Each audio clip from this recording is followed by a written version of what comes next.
जय श्री राम दोस्तों। सनातन धर्म का सांस्कृतिक इतिहास वेदों, पुराणों, उपनिषदों और ग्रंथों से मिलकर बना है, जिसमें से एक है शिव पुराण। इनमें कई आपने ऐसी घटनाओं का उल्लेख सुना होगा या पढ़ा होगा जिनका ज्ञान हम लोगों को बहुत कम है।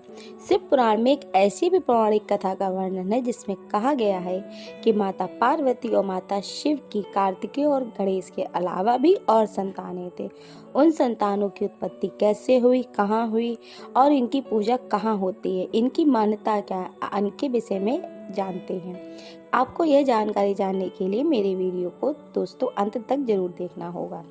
शिव पुराण की कथा। शिव पुराण में शिव की 6 संतानों का उल्लेख मिलता है, जिसमें 3 पुत्र और 3 पुत्रियों का वर्णन किया गया है।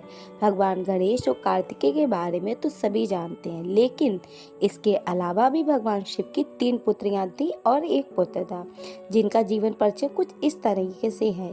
भगवान शिव के तीसरे पुत्र का नाम था अयप्पा, जिनकी पूरे दक्षिण भारत में लोग बड़ी आस्था के साथ भाव से पूजा अर्चना करते हैं। पुत्रों के अलावा भगवान शिव की 3 और पुत्रियां भी थीं, अशोक सुंदरी, ज्योति और वासुकी, जो कि अत्यधिक सुंदर भी थीं, परंतु उनमें से एक माता पार्वती की सौतेली पुत्री थी। बात करते हैं अशोक सुंदरी की, भगवान शिव की पहली बेटी।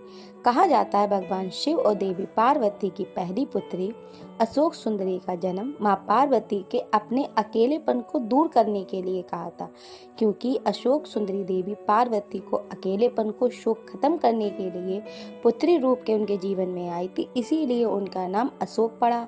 और मां पार्वती के समान वह सुंदर थी, इसीलिए उसके नाम के साथ सुंदरी जोड़ा गया। ऐसे भी मान्यता है कि जब भगवान शिव ने क्रोध में आकर भगवान गणेश का सर धड़ से अलग कर दिया था, तो उस समय अशोक सुंदरी भयभीत होकर नमक के बोरे में जाकर छिप गई थी। इसी वजह से उनको नमक के महत्व के बारे में भी जोड़ा जाता है। और गुजरात में के लोगों की इनकी बहुत पूजा करते हैं। भगवान शिव और देवी पार्वती की दूसरी पुत्री थी ज्योति। इनके पीछे 2 कथाएं प्रचलित है। पहली कथा के अनुसार ज्योति का जन्म भगवान शिव के तेज से हुआ था। माना जाता है कि भगवान शिव के तेज से ज्योति का जन्म हुआ था, लेकिन दूसरी कथा के अनुसार माता पार्वती के माथे से निकलने वाले तेज से इनका जन्म हुआ था, इसीलिए इनका नाम देवी ज्योति और माँ ज्वालामुखी पड़ा। तमिलनाडु में कई मंदिरों में इनकी पूजा होती है। माता पार्वती की तीसरी पुत्री थी वासुकी, जो कि माता पार्वती की सौतेली पुत्री मानी जाती है। वासुकी का जन्म जो है भगवान शिव के पसीने से हुआ था।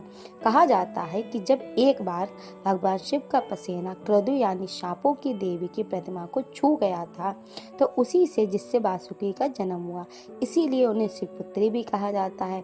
इनको मनसा देवी के नाम से भी जाना जाता है, जो बंगाल के कई मंदिरों में इनकी पूजा की जाती है और लोग बड़ी इनकी मान्यता मानता है। हालांकि तीनों बहनें अपने भाइयों की तरह इतनी चर्चित तो नहीं है, लेकिन दक्षिण भारत में इनकी बहुत पूजा होती है। ज़्यादातर लोग इनको जानते हैं, और लेकिन भारत के दक्षिण भारत और कई हिस्सों में भी इनकी पूजा होती है। तो दोस्तों, मेरी जानकारी आपको कैसी लगी? अच्छी लगे तो कमेंट बॉक्स में जय श्री राम लिखना, और मेरे वीडियो को अंत तक देखने के लिए और सपोर्ट करने के लिए आप लोगों का बहुत बहुत धन्यवाद।